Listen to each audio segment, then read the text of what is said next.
Hey, Jimothy. Yeah, boss, what's up? Why are we spending so much money on cataract surgery? It's a really common surgery. Well, can we not do that? Can we not cover cataract surgery? Yeah. No. People need to be able to see. Well, can we do that thing where we get to practice medicine without a medical license? Prior authorizations? Yeah. What if we require prior authorizations for every cataract surgery? If you think what he's describing in that video is a bad idea, you're right, it is. What he's describing is prior authorizations, and that's when health insurance companies require you, the patient, to seek their approval before receiving medical care that you need. Then, the health insurance, not your doctor, will decide whether or not you can get that treatment and if they'll cover it. This is a really bad idea, and it's another example of why our healthcare system in this country is so broken. Do you have any idea how many cataract surgeries there are every year? I don't know, like 100? 4 million. This would be a huge burden on patients and doctors. Oh, come on, doctors won't care. You're forcing eye doctors to ask a room full of business majors for permission to do eye surgery. I think they'll care. When you inject capitalist interests into the medical industry, you're going to get outcomes like this, because then they have a financial incentive to reject your claim. The less money they spend covering treatment for you, the more money they can make. So it seems like a really bad idea.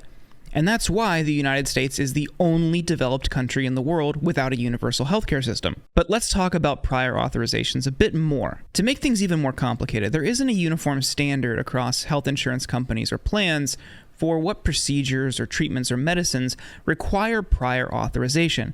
So that leaves some people in the dark or flying blind when making difficult medical decisions. Sometimes the doctors themselves, the ones that take these insurance plans, don't even know what is and is not required to have prior authorization. And that's led to people getting care and then later getting hit with a giant bill from their health insurance company, which decided to reject the authorization. And there's a wide range of treatments and medicines that fall under this domain.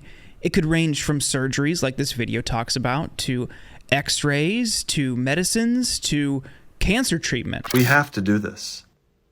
Why? Look, I don't want to alarm you, but I went through our finances. We only made $8 billion in profit last year.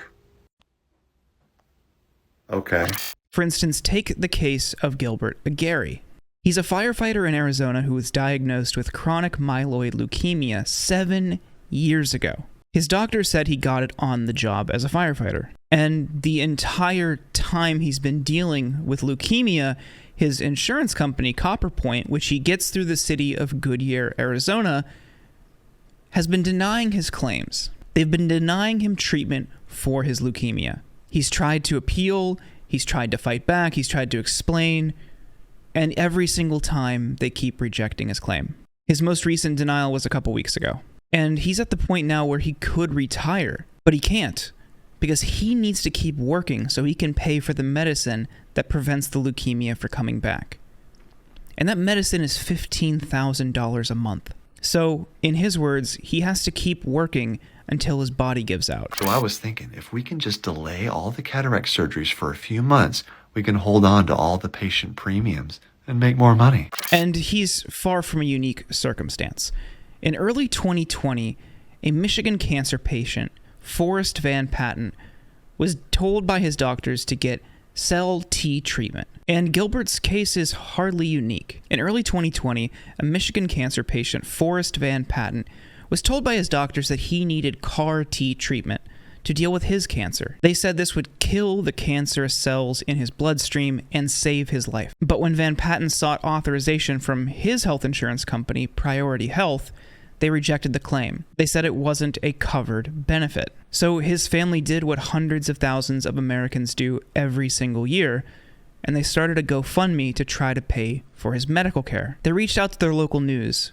They wanted to get attention on the story, and they hoped this would help bring about change. A story ran on February 13th, 2020, talking about his fight against his insurance company. Forrest Van Patten died 4 days later. And what makes this even more enraging is other health insurance companies in Michigan cover that treatment. And because health insurance companies can pick and choose what they want to cover and what they don't, That leaves people like him in this situation. Often people have to try to fundraise on the internet to cover their medical expenses, or they die. Can we just, for one day, not be evil? Jimothy, you knew what you signed up for when you started working here. Not evil. It's literally our mission statement, see? These are just 2 examples, and there are many, many more. This is not how our system should operate, but it does because health insurance is a greedy, parasitic middleman. It tries to siphon as much money as it can away from you and into the pockets of their executives and their shareholders. And meanwhile, health insurance CEOs are getting massive salaries, and the companies are seeing record profits. And that comes at your expense. Until we change our system and implement Medicare for all, we're only going to see more unnecessary preventable deaths.